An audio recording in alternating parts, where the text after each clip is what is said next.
अधिकारी की बात करूं तो चाहे कर्मचारियों की, वो सारे के सारे बाहर थे। खबर दिखाने के बाद जब हमारी बात वहां पर जो अधिकारी थे उनसे हुई, उनका कहना था कि शालू, मैं फिर आपको बता दूं कि शालू देवी, ये शालू खजूरिया, ये वहाँ पे डॉग रखते हैं, डॉग्स रखे जाते हैं, साथ ही कमरा दिया गया है, वहाँ पे रखे जाते हैं और रात दिन उनकी सेवा करते हैं ये। लेकिन इनका नाम लिया गया बीच में कि चाबी इनके पास है।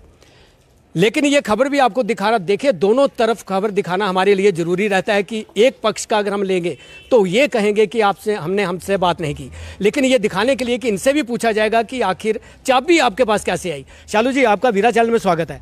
तो मैम ये बताएंगे जरा कि ये चाबी का मसला बना हुआ था, 2 घंटे के बाद कार्यालय खुलता है, लेकिन उनकी ओर से ये कहा जाता है कि चाबी आपके पास थी। आपके पास चाबी कैसे पहुँची, ऐसा क्या हुआ? हाँ, नमस्कार है पहले सभी चैनल में जो भी लोग देख रहे हैं उनको मैं नमस्कार करती हूँ कि सर एक्चुअली कल हम लोग स्टेरिलाइजेशन के लिए आरएस पुरा हमें अपॉइंटमेंट मिली थी। हम डॉग्स को अपने खर्चे पे आरएस पुरा लेकर गए थे। रात को हम 8:30 बजे वहाँ पे आए हैं। तो उससे पहले हमें किसी ने इन्फॉर्म किया कि डॉग्स अंदर बंद हैं। तो हमने, क्योंकि हम किसी डिपार्टमेंट से कॉन्टैक्ट नहीं करते हैं, हम जो डीसी ऑफिस में उन्होंने इमरजेंसी नंबर रखे हैं हम वहीं पर कॉल करते हैं।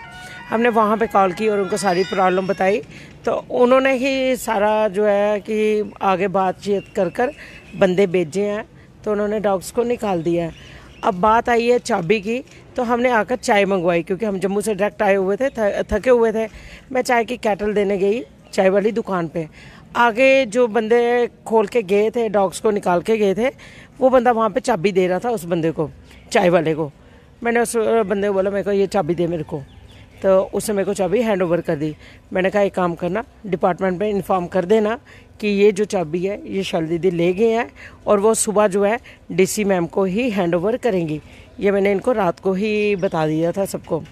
अब सुबह आप मानते हैं कि चाबी वहाँ से उठाना डिपार्टमेंट का सरकारी कार्यालय है और ये गैर कानूनी था, ये आप जानते थे कि ये आप जो कर रहे हो ये ठीक है, ये सही है, ये गलत था, क्या था ये? सर गैर कानूनी तब होता कि जब मैं डिपार्टमेंट के अंदर से चाबी उठाती, चाय की दुकान उनके अंदर की होती तो मैं वहाँ से उठाती, तो वो गैर कानूनी होता।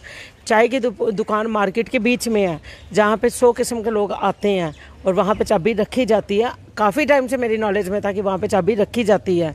तो कल जब मेरे को मौका मिला, मैंने सिर्फ एक सबक सिखाने के लिए कि देखो अगर डिपार्टमेंट्स हैं उनकी रिस्पॉन्सिबिलिटीज़ बनती हैं कि आप चाबियाँ ऐसे ही कहीं पे कैसे छोड़ सकते हो, कोई कहीं से कुछ भी निकाल सकता है। पेपर वर्क पूरे होते हैं, पूरे उधमपुर का जो रिकॉर्ड है म्यूनसिपल काउंसिल के अंडर होता है, तो वो चाबियाँ वहाँ पे हो ही नहीं सकती हैं।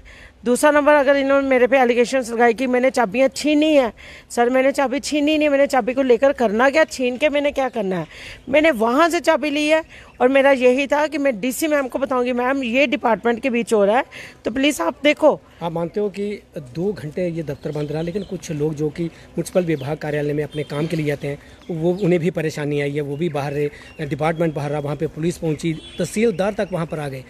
तो आप मानते हैं कि अगर आपने चाबी उठाई तो उसी समय आप डीसी कार्यालय में दे देते? सर मैं चली गई थी, डीसी मैम आए नहीं थे। मेरा फ़ोन, क्योंकि मेरे को एसएचओ सर ने भी बोला कि आपको कॉल्स की जाती है, आप उठा नहीं देते। आपको पता होगा जब डीसी ऑफिस में जाओ तो फ़ोन साइलेंट करवा दिए जाते हैं। मेरा फ़ोन साइलेंट था, मैं काफ़ी टाइम से वहाँ पे वेट कर रही थी। जैसे ही वहाँ पे कॉल आई एडिशनल डीसी सर की, तो मैं सीधा उनके ऑफिस चली गई चाबी हैंड ओवर करने। अगर चाबी का मैंने कोई मिसयूज़ करना होता तो मैं डीसी ऑफिस में ही क्यों जाती। मैं सिर्फ इन्फॉर्म करने गई थी कि ये इन लोगों ने अपनी रिस्पॉन्सिबिलिटीज़ को समझना चाहिए। कोई ऑफिसर्स हैं जो भी हैं, सबसे बड़ी बात है सर कच्चे मुलाजिम हैं, उनके पास चाबियाँ होती हैं। रात को 12 बजे ऑफिस खुला हुआ होता है। मेन बात है कि अगर डिपार्टमेंट का काम है तो आप तो ओपनली दरवाजे खुले रख सकते हो, हमको ना आपको पूछने वाले। बाहर से ताले लगे होते हैं और अंदर बैठ के ये लोग काम कर रहे होते हैं। वो कौन सा डिपार्टमेंट बोलता है कि आप बाहर से ताले लगाओगे, लाइटें बंद करोगे और अंदर आप काम करोगे? वो चीज़ कहीं ना कहीं तो गलत है। और सबसे बड़ी है कि जो मुलाजिम पक्के ही नहीं है वो वहाँ पे चाबियाँ लेकर क्या कर रहे होते हैं, जिसका जब मन आता है। हमारे पास काफ़ी प्रूफ है, काफ़ी वीडियोस हैं, क्योंकि हमने बड़ी देर से सोचा था कि हमने डीसी मैम को बताना है कि मैम ऐसा ऐसा यहाँ पे हो रहा है, प्रॉपर तरीके से काम यहाँ पे नहीं हो पा रहा है।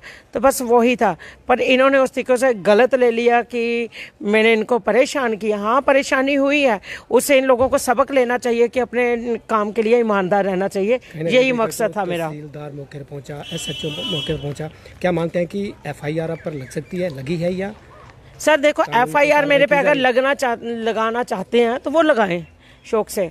बात यह है कि जब मैं गलत ही नहीं हूँ, मैंने जहाँ से चाबी उठाई है उन चीज़ों की, उससे पहले भी आपको पता है कि लास्ट टाइम भी आपने एक वीडियो चलाई थी कि जिस टाइम जोरावर को घसीट के अंदर गए, अभी उस पर कोई प्रूफ भी नहीं हुआ था कि कुछ है, तो उससे पहले ही वीडियो आ गई थी कि भाई उसने कृपान मारी है, जबकि वीडियोस में जो लाइव चली थी तो जोरावर को घसीट के अंदर लिया गया था।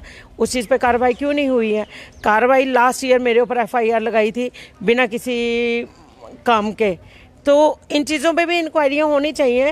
तो अगर यहाँ पे मेरी गलती लगती है तो मेरे पे इंक्वायरी हो। मैं आज एडिशनल DC सर को ये बोल के आई हूँ, सर अगर आपको लगता है मेरा फॉल्ट है, मैं गलत हूँ, आपका जो प्रोसीजर है मेरे पर कार्रवाई करने का तो आप कीजिए। क्या अब ये बताएं कि हॉस्पिटल कैसे पहुंची आप? सर जिस टाइम मैं वहाँ पे ही गई हूँ, क्योंकि डिपार्टमेंट्स का काफ़ी ज़्यादा प्रेशर मेरे ऊपर है और मेरे को 2 साल हो गए यहाँ चलाते हुए। आज मतलब हम इस सिचुएशन में है कि मैंने और जोरावर ने डिसाइड कर लिया कि हम इससे लेफ़्ट कर रहे हैं। हमने 50,000 रुपया लगाकर अभी अपने खर्चे पे हमने 30 डॉग्स स्टेरिलाइज करवाए हैं, RS पूरा लेके उनके ऑपरेशन करवा दिए ताकि वो उनके बच्चे नहीं होंगे, वो आराम से कर सकते हैं। अब हमारे पास थोड़े से ही पैरालाइज डॉग्स हैं, तो मैंने आज ये एडिशनल DC सर को बोला, सर आप इनको लिफ्ट करवाओ और हम लेफ़्ट करना चाहते हैं ताकि हम किसी मसलों में, सर हम बिना मतलब के मसलों में फंस रहे हैं, तो हम बिना मतलब के मसलों में फंसे ही नहीं। ना ही SPCA आपको लगता है कि चल पाएगा, यहाँ पे SPCA नहीं चल पाएगा। यहाँ पे इंसानों के लिए कुछ नहीं हो रहा था, जानवरों के लिए क्या है। तो वहीं पे वो मेंटली स्ट्रेस मेरे ऊपर इतना ज़्यादा हो गया था, डिपार्टमेंट से इतना ज़्यादा परेशान म्यूनसिपलिटी ने मेरे को किया है कि मैं वहीं पे अंदर ही एडिशनल DC सर के वहीं पे मैं फेट हो गई हूँ। तो फिर मेरे को पता नहीं है कि मैं हॉस्पिटल कौन मेरे को लेकर आया, कैसे लेकर आया, तो यहाँ पे अभी